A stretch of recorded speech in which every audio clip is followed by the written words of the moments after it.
პარლამენტის თავმჯდომარესთან, როგორც იმ ორგანოს ხელმძღვანელთან, რომელიც კონტროლს უწევს აღმასრულებელ ხელისუფლებას, ჰქონდა საუბარი თავდაცვის სამინისტროში ამ პროკურატურის ნაბიჯების შექმნილ ვითარებაზე, ბუნებრივია საქმის ვითარებაში გავარკვიე, მოუტანე გარკვეული დეტალები იმ ის ირგვლივ თუ ამ ბოლო დღეების განმავლობაში, რაზეც მუშაობს პროკურატურა და რაზეც საზოგადოება საქმის კურსშია.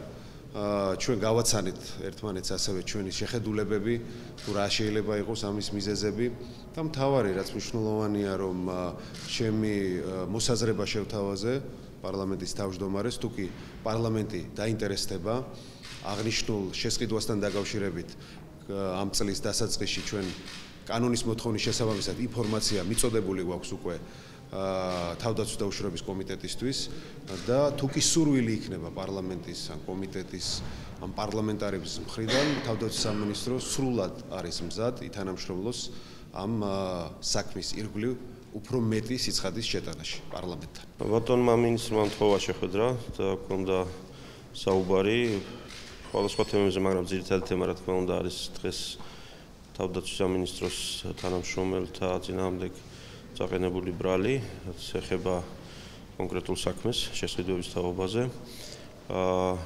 მინისტრთან ჰქონდა ამაზე საუბარი, მან გარკვეული საკითხების თაობაზე დამატებითი ინფორმაციის მოწოდება ჩათვალა საჭიროთა მე ამისთვის მადლობელი ვარ, რა თქმა უნდა. ეს იმიტომ, რომ პარლამენტი ყველა სამთავრობო უწყებასთან და განსაკუთრებით თავდაცვის სამინისტროსთან იმყოფება საკმაოდ მჭიდრო თანამშრომლობის რეჟიმში.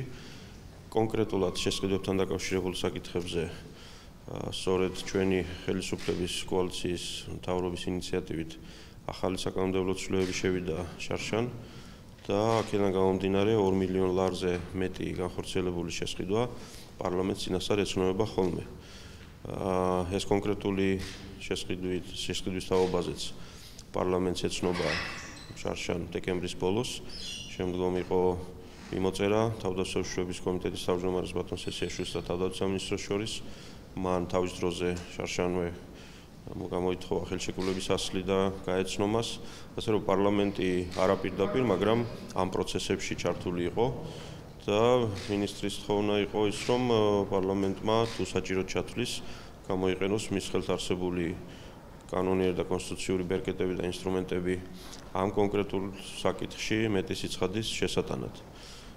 ჩვენს პარლამენტი, რა თქმა უნდა, დაინტერესებული ვართ, რომ საბიუჯეტო სახსრები სწორად იხარჯებოდეს და ყველა სახელმწიფო უწყება მოქმედებდეს საკუთარი კომპეტენციის ფარგლებში და ემსახურებოდეს სახელმწიფოს, პროკურატურას, თავდაცვის სამინისტროს, მთავრობას, პარლამენტიც.